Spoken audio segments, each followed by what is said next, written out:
but it's based on a feeling. It was just an emotion. And if you don't know yourself, you'll get lost in that. You'll literally get lost in that. So it's literally like, this is how I feel right now, right? So when people be like, oh my God, I made a mistake. And it's like, nah, you didn't make a mistake.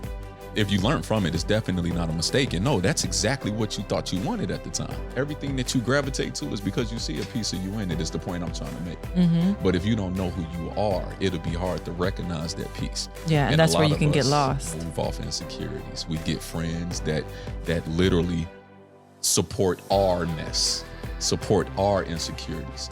And that's like when you really have to say, like, I don't want to live like this no more.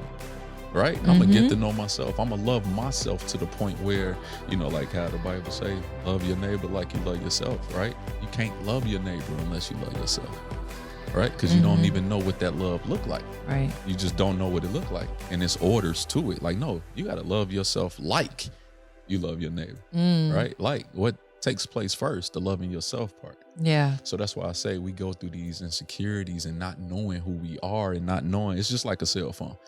Right? Like my father has a cell phone. He literally calls, texts, take a couple pictures. That's it.